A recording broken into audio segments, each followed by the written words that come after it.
Beberapa contoh franchise adalah bisnis minimarket, SPBU, jasa pengiriman, makanan dan minuman, apotek hingga dealer kendaraan. Bagi yang tertarik menjalankan bisnis franchise, tentu harus mempertimbangkan beberapa hal, terutama yang terkaitan dengan biaya yang akan dikeluarkan.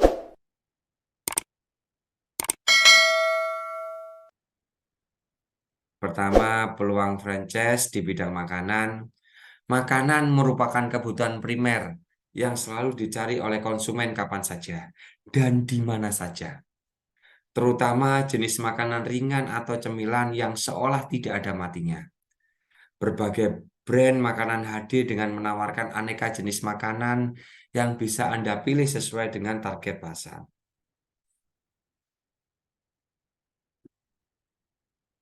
Para labasnya makanan ini ya, ada cerita ini adik adik tingkat saya di pondok.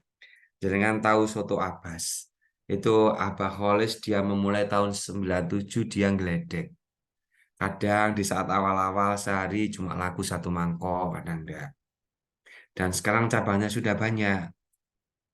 Tapi waralaba seperti ini, kalau tidak kita kelola dengan baik, kalau kita tidak supervisi dengan baik, ya akan hancur juga. Contohnya juga banyak yang sudah tutup. Tak lihat yang di cabang-cabang bukan pemilik beliau langsung itu pelayanannya banyak tidak bagus. Saya pertimbangkan, saya lihat dari gaji yang mereka dapatkan, sangat mungkin mereka akan mencuri. Gaji yang mereka dapatkan kan pasti di bawah UMR. Nggak mungkin sama dengan UMR. Suatu sistem dalam bisnis ini kalau tidak bisa dicuri, dia tidak bisa dicuri. Misalkan keuangannya tidak bisa dicuri karena memang nanti lewat kasir atau lewat apa, dia akan mencuri lewat gramasi. Nah, misalkan gini, bumbu itu kan dikirim. Misalkan satu bumbu untuk berapa porsi, itu kan bisa dikurangi dia, dikasih dikit-dikit, airnya ditambahi misalkan dari yang seharusnya misalkan apa 2000 mili dijadikan 3000 mili dalam satu bungkus ya. Terus gramasi dari ikan, misalkan ikan dalam soto itu misalkan 15 potong, sama dia dipotong jadi 10. Itu nanti kan pelanggan tidak akan kembali lagi dan dia bisa nyuri dari seperti itu. Begitupun di warkop-warkop, warkop yang tidak jenengan supervisi, mereka tidak akan mencuri uang jenengan, tapi mereka jualan sendiri. Karena kan jenengan bisa lihat dari produk jenengan, oh laku berapa, anu berapa kan bisa ya. Dia jualan sendiri, bahwa dia beli gula sendiri, beli kopi sendiri, beli mie instan sendiri kan gitu. Karena gajinya memang sedikit.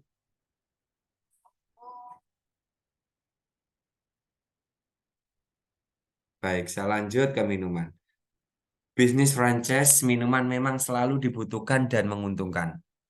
Jenis minuman yang selalu dicari oleh konsumen diantaranya kopi kekinian, es teh berbagai varian, minuman coklat, dan lain-lain.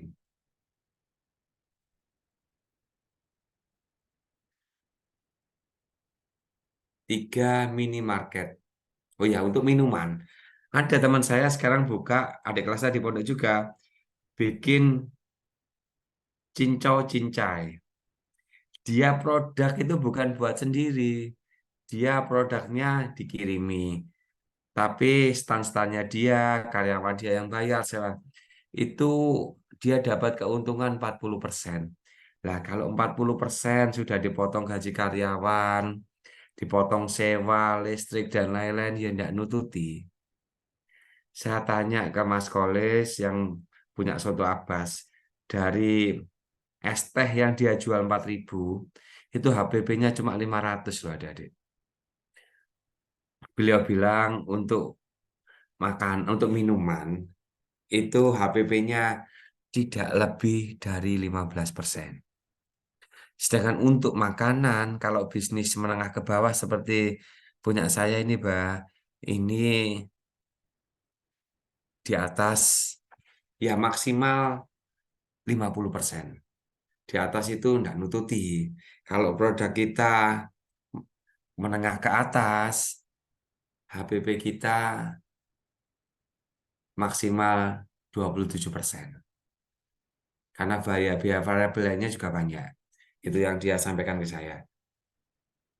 Nah, yang ketiga minimarket, bagi jenengan yang memiliki modal besar, cobalah untuk memilih bisnis minimarket secara franchise, di mana bisnis tetap menguntungkan karena menyediakan berbagai jenis kebutuhan sehari-hari, sehingga pasti akan dicari oleh konsumen.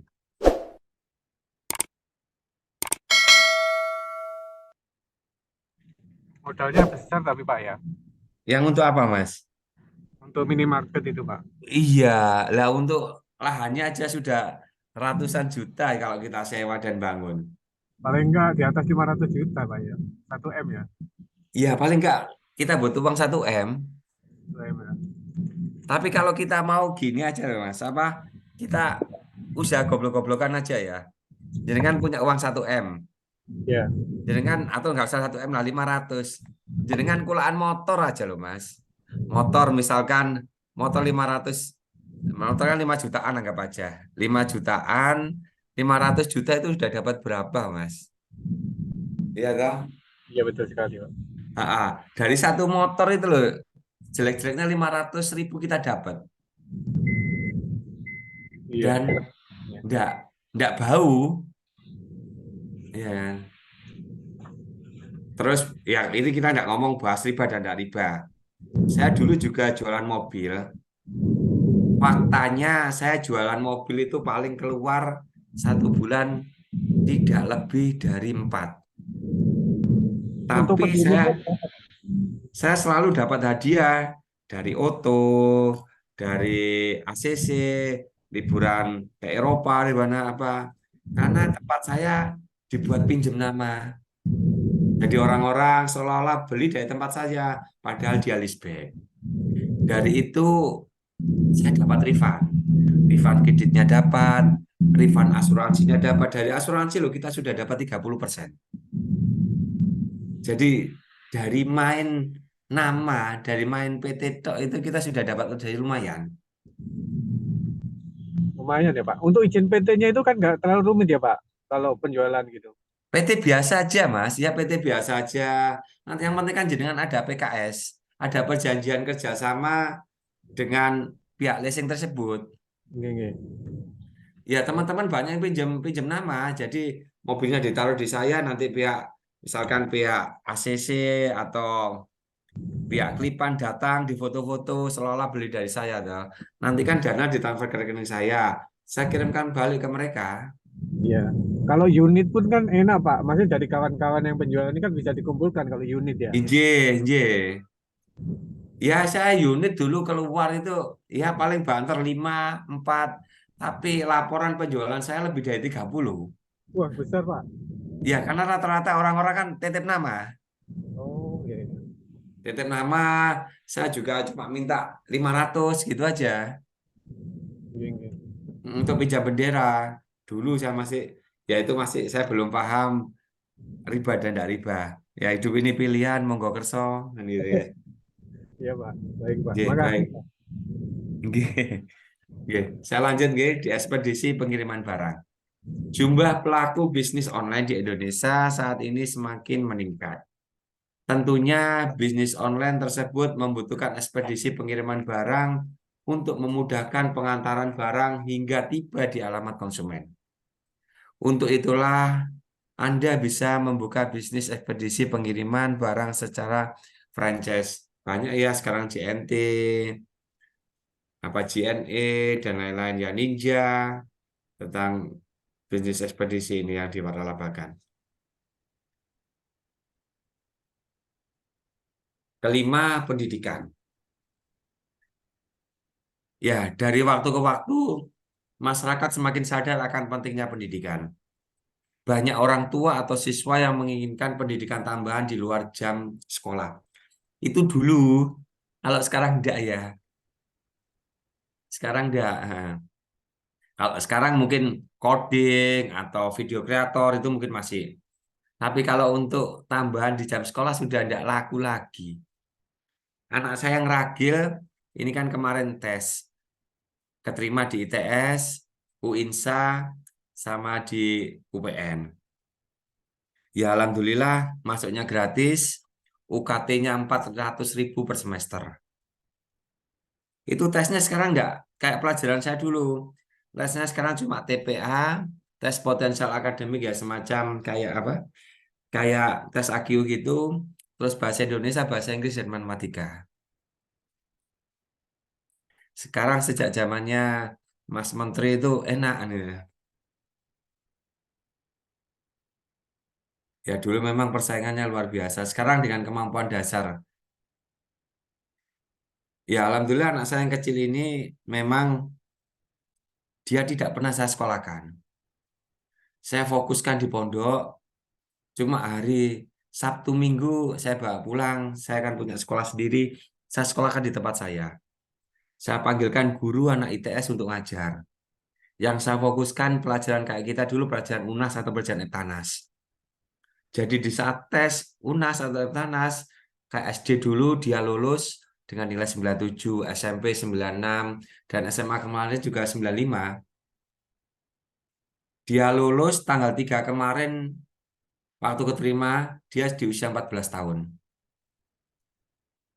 Usia 5 tahun kurang dia masuk SD, SD ditempuh 5 tahun, SMP 2 tahun, dan SMA 2 tahun. Hafal Quran 30 juz bil goib di saat usia 12 tahun. Dan saat ini masih belajar tafsir Quran, masih juz 17.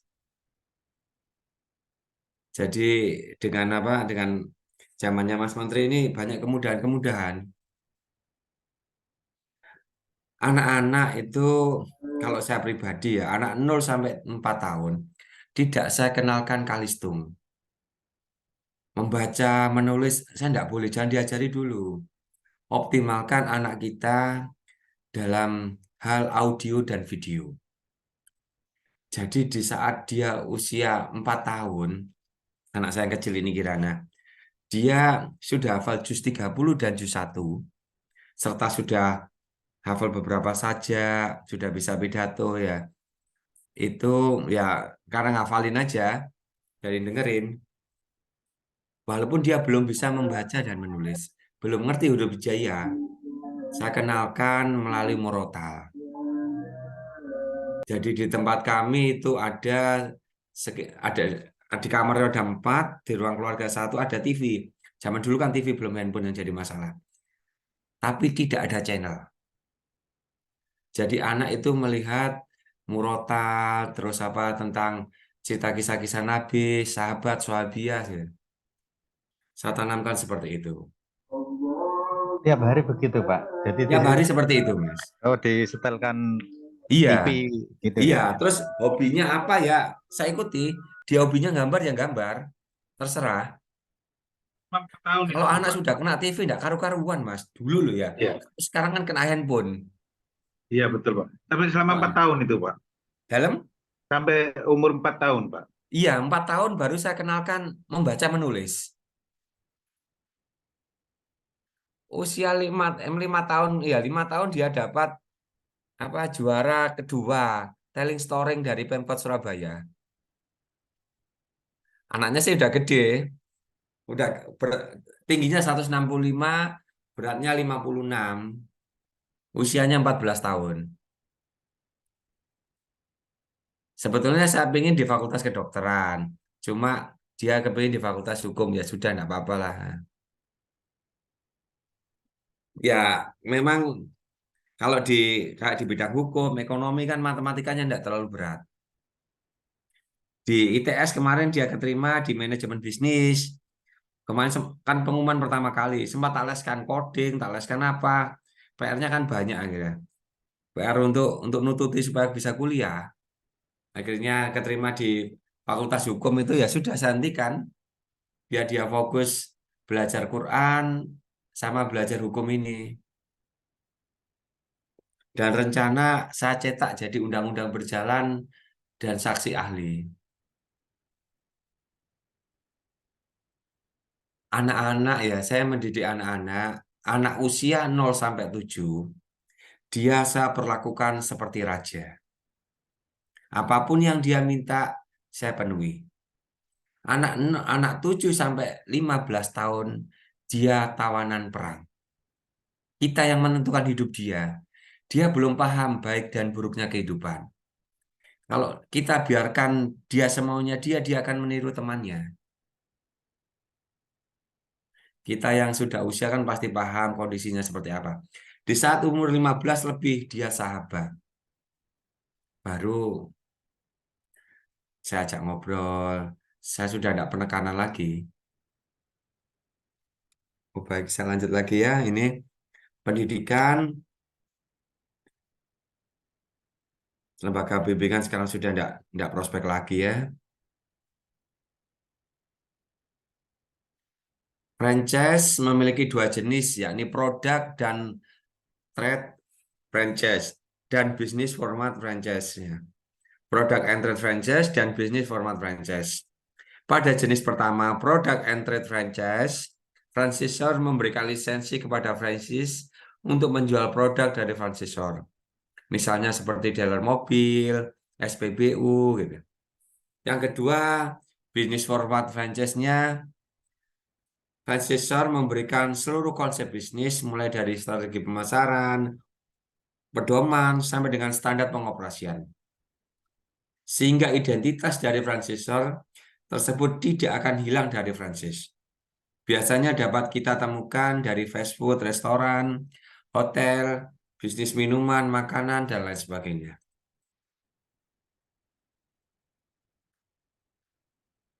Keunggulan bisnis waralaba ini, pertama, manajemen bisnisnya sudah terbentuk. Bisnis waralaba biasanya sudah mempunyai manajemen yang berjalan baik. Setelah bergabung, maka Anda bisa langsung praktek di lokasi yang baru. Modalnya relatif kecil dibandingkan kalau kita membuka usaha sendiri. Karena melewati jatuh bangun ya. Anda bisa memiliki bisnis modal kecil hanya dengan bergabung bersama bisnis franchise. Tiga, mempunyai brand yang terkenal. Bisnis franchise kebanyakan sudah memiliki brand terkenal di kalangan masyarakat, sehingga dapat memudahkan Anda untuk berpromosi serta memperoleh konsumen baru.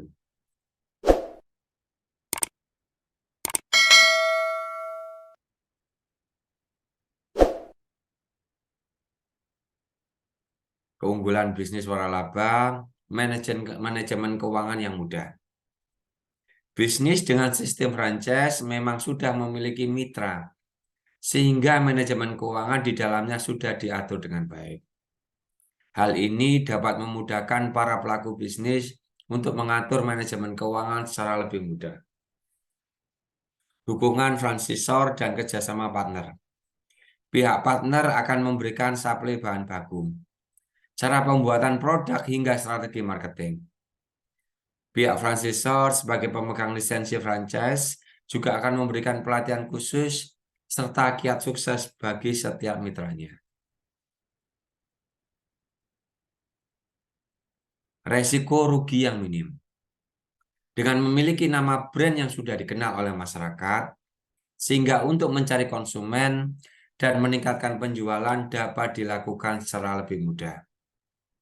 Hal ini tentu membuat resiko rugi sangat minim dibandingkan bisnis pribadi.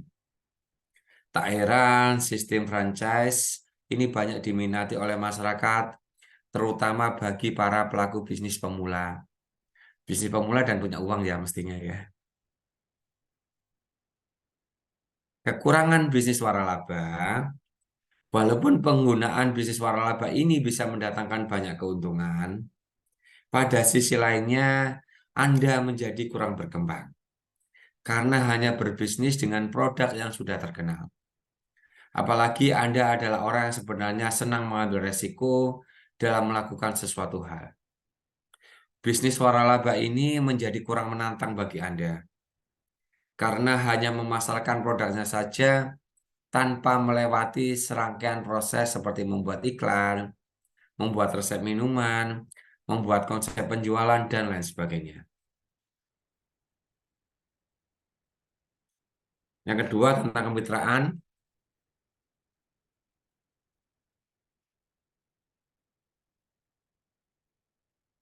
Di dalam peraturan pemerintah nomor 44 tahun 97 di pasal 1 menyebutkan bahwa kemitraan merupakan kerjasama usaha antara usaha kecil dengan usaha menengah dan atau usaha besar disertai pembinaan dan pengembangan oleh usaha menengah dan atau usaha besar dengan memperhatikan prinsip saling memerlukan, saling memperkuat, dan saling menguntungkan.